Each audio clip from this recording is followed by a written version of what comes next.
Nah, itulah yang membuat saya goyah juga salah satunya dari. Jadi orang ini ngaku kalau dia itu pendeta, penceramah, bapaknya pendeta, 9 saudaranya penceramah dan pendeta.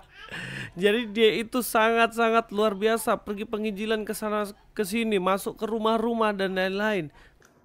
Saya dulu pendeta itu menjadi penceramah yang punya posisi jabatan itu di tahun 2000-an. Tapi apakah benar dia ini orang Kristen? Tapi dia ngakunya orang Kristen loh. Mari kita bahas.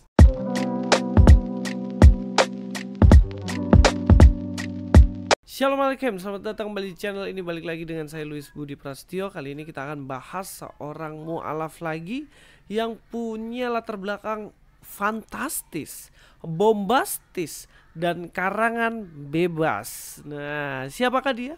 Saya sebut dia sebagai Bang Yos karena dia nggak katanya saya Bang Yos.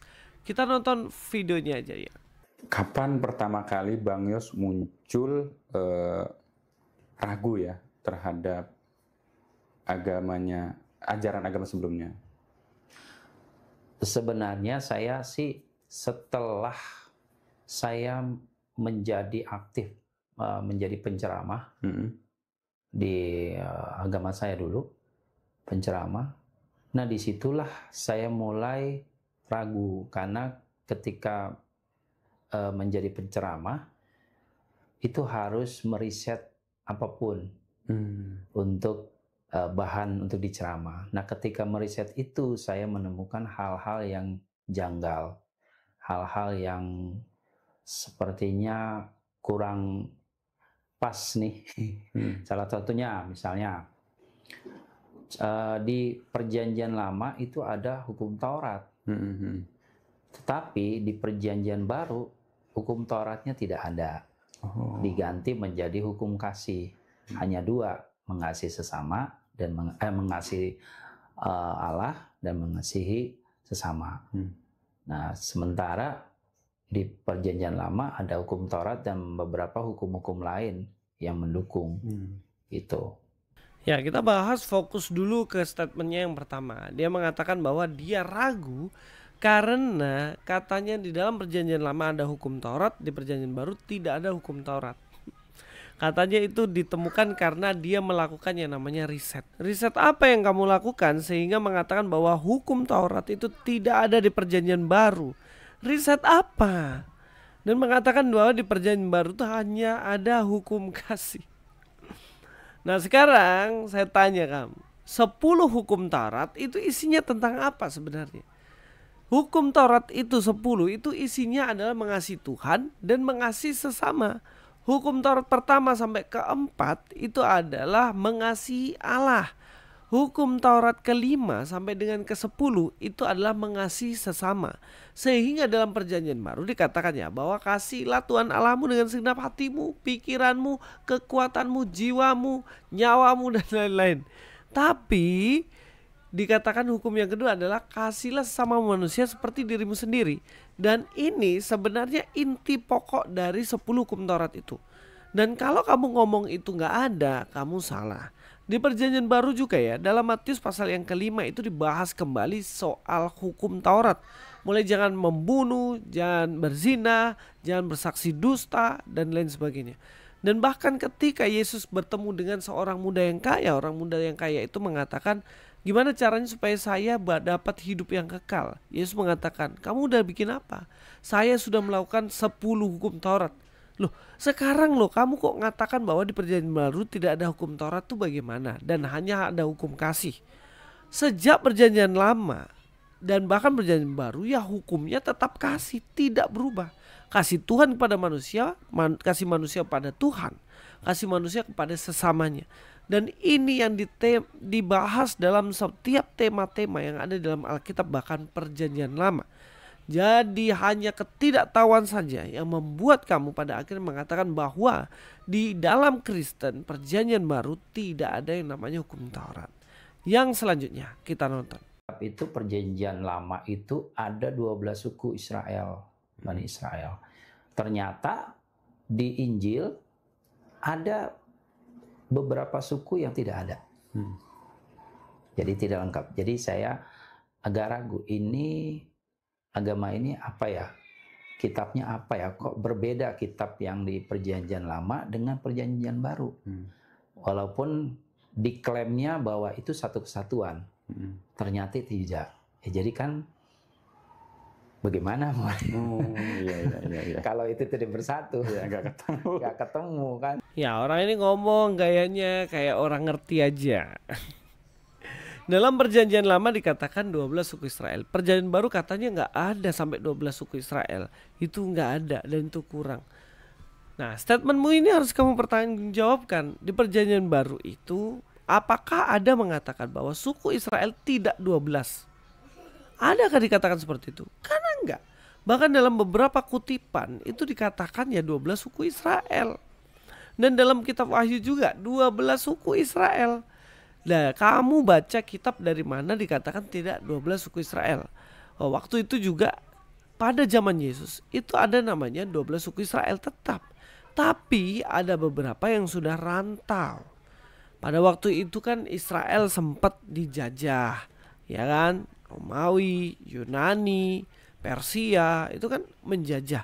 Dan kemudian ada yang kemudian dibawa ke negara mereka masing-masing, ke jauh. Sehingga ada namanya orang Israel di suku Israel di perantauan, diaspora. Tapi tidak pernah dikatakan dalam Perjanjian Baru bahwa tidak ada 12 suku. Ya bagaimana kamu katanya riset, katanya melakukan penelitian, katanya menyelidiki, tapi masa hal-hal sepele gini aja kamu nggak tahu? Dirimu ini latar belakang dari mana? Kita lanjutkan. Kenapa kok tidak ada? Ya karena memang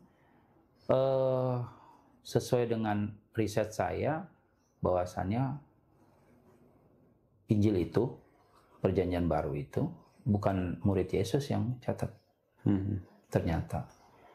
Karena setelah saya riset juga kemungkinan itu murid Yesus. Ya, ada kalimat kemungkinan yang saya riset. Kalau kemungkinan berarti kan bukan. Makanya setelah saya riset lagi bahwasannya yang mencatat kitab Injil itu keempat rasul yang disebut rasul itu bukan murid Yesus. Nah itulah yang membuat saya goyah juga salah satunya dari. Ya di situ juga dia gayanya ngomong saya riset, saya ini. Ternyata setelah saya riset yang tulis 4 Injil itu bukan muridnya tapi rasul yang nggak tahu entah di mana. Terus katanya ada kalimat yang mengatakan sepertinya para muridnya. Ini omong kosong dari mana? Kamu riset dari mana? Buku apa yang kamu pakai riset? Indikatornya apa? Ayo tunjukin semuanya.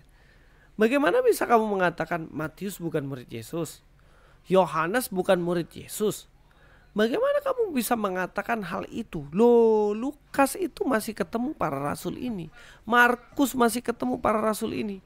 Dan kamu mendistrek itu dengan cara apa? Dengan kitab berabad-abad kemudian mengatakan bahwa itu bukan murid Yesus. Kocak Anda ini, riset macam apa sehingga kamu meragukan penulis?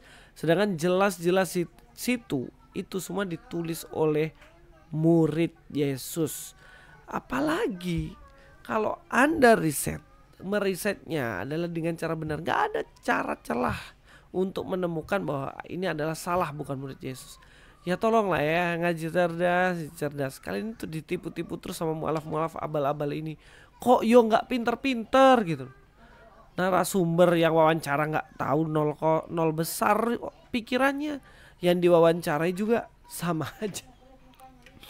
Taurat katanya nggak ada Perjanjian Baru. 12 suku Israel katanya nggak ada Perjanjian Baru. Dan sekarang lagi ini yang dia bilang ini katanya kitab itu bukan para murid yang tulis.